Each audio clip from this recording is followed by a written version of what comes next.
Olá, gente, tudo bem? Mais uma vez eu estou aqui novamente para poder conversar com vocês sobre dicas importantes para o manejo na agricultura, principalmente aquela familiar. Olá, eu tenho uma dúvida. Esse mato que nasce nas covas das plantas, eu deixo ou tiro? Então, como a Chácara do Recanca acabou de mandar essa dúvida, o mato que nasce na cova de plantio, de frutíferas ou de uma hortaliça qualquer, ele está ali aproveitando o nutriente da água que a gente leva na rega. Isso é normal. Se ela for menor, de estatura mais baixa que a minha cultura, você pode simplesmente só dar aquela parada, aquela roçada. Por quê? Esses matos que nascem na copa, depois que essas plantas começam a crescer, no caso de frutíferas, essa planta vai provocar uma sombra e esse mato que está ali, que acaba ficando mais baixo, ela perde o seu vigor porque não tem luz solar, tá? Então, conforme a sua planta for crescendo, ela vai causar uma sombra. Essa sombra, o matinho que está aqui na cova, ela não vai ter luz solar mais, direto. É direta, a luz direto que vai incidir na folha, tá? Se a minha copa for crescendo, eu vou provocar uma sombra, aqui embaixo vai ficar no escurinho, pronto. Ela já não consegue mais se desenvolver se tivesse no pleno sol. Caso seja uma planta que não deixa uma sombra muito vistosa embaixo da copa, ou até mesmo a sua horta, você tem um pé ali de quiabo ou de berinjela, alguma coisa, o que eu sempre recomendo nesse quesito? Plantas com copa que deixa a penetração de luz solar e aí o mato vem com força, eu sempre recomendo fazer uma roçada, ou seja, cortar a parte aérea. Então eu tô aqui com a plantinha, né? Ela se germinou, cresceu e eu vou lá e roço o mais rente possível. Por quê?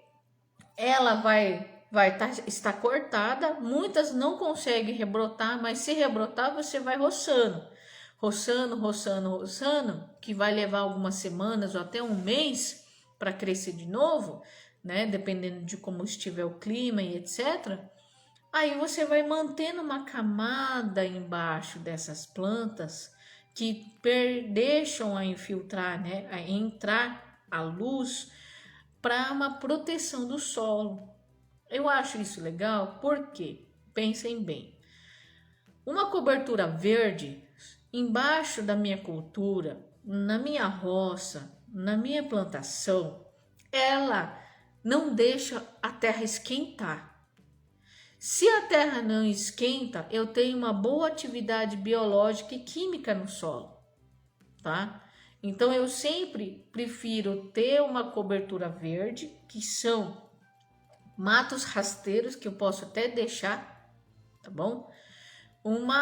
Tem algumas plantas rasteiras que tenham um sistema radicular mais profundo, sim, mas se eu cuido bem da minha cultura, eu preparei uma cova muito bem feita antes do plantio de um pé de mamão, de um pé de coco, um pé de quiabo, eu vou ter um suporte para minha cultura e ir embora, entendeu? E, por exemplo, aqui na região é muito comum ver braquiária. Tem gente que deixa um gramadinho, um capinzinho bem fininho, ou até mesmo formar aqueles tapetinho sobre o solo.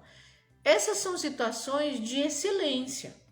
Tenho consórcio não, tenho roça de horta de alguns produtores que eu atendo, que ele era um antigo pasto, tá? Fez o plantio direto nesse pasto e só vai roçando.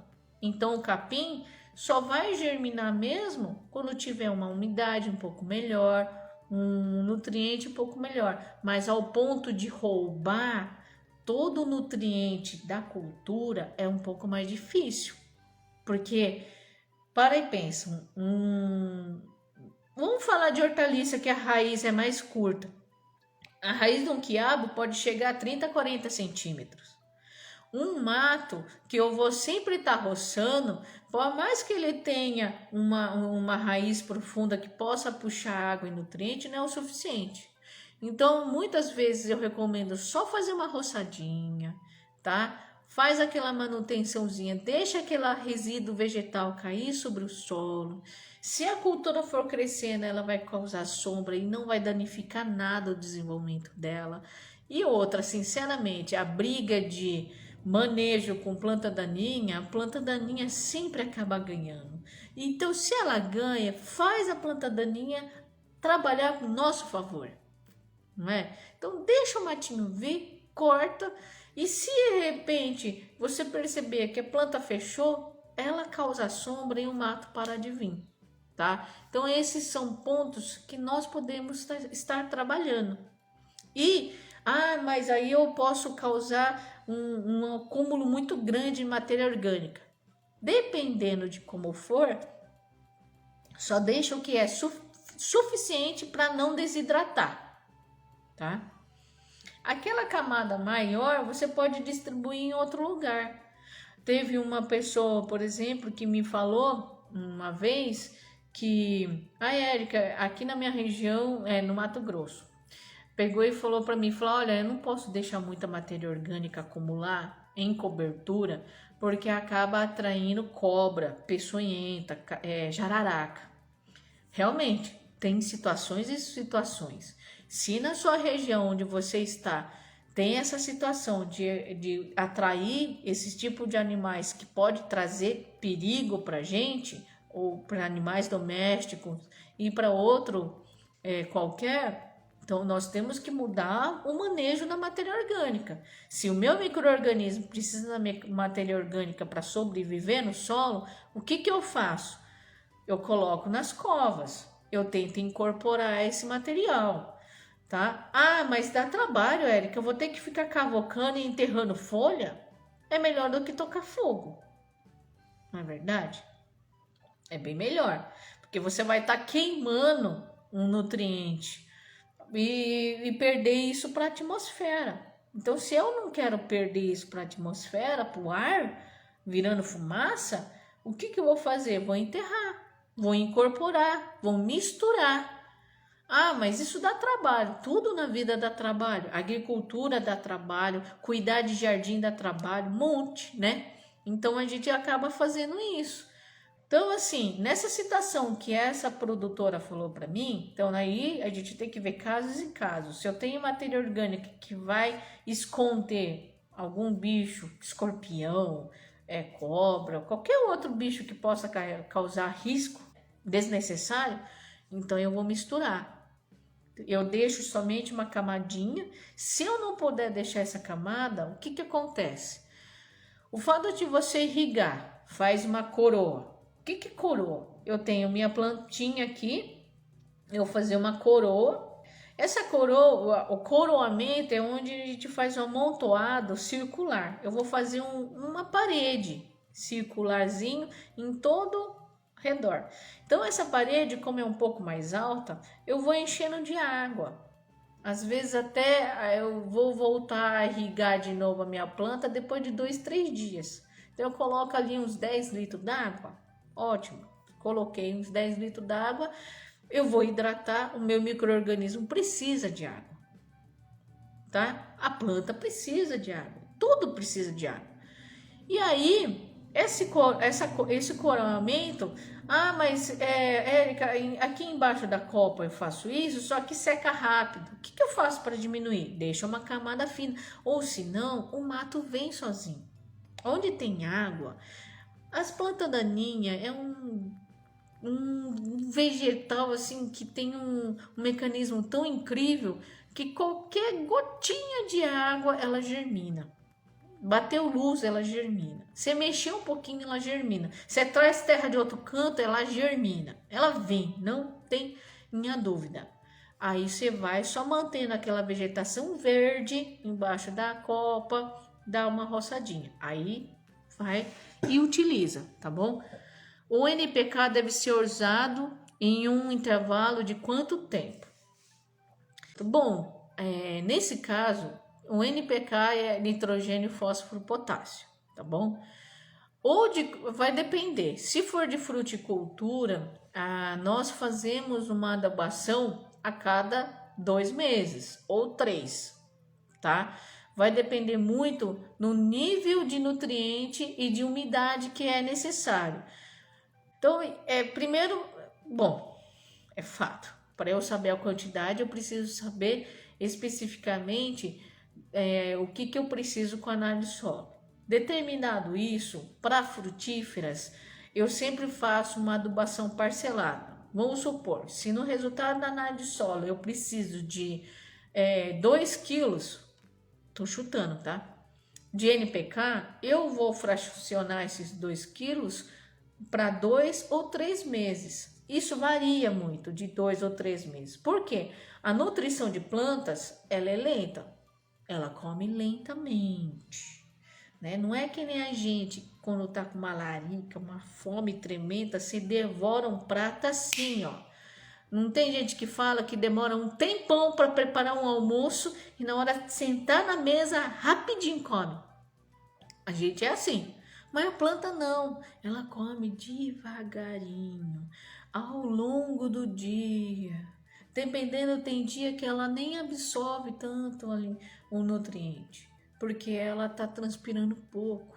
A comida na planta, ela vai na água, é que nem um canudinho. Eu tenho um copo, se eu tiver sede, o nutriente entra. Se eu não tiver sede, ele não entra. É mais ou menos assim que acontece com as plantas, não tão grosseiro assim. Então, daí para fruticultura, eu tenho um parcelamento de um tempo bem maior.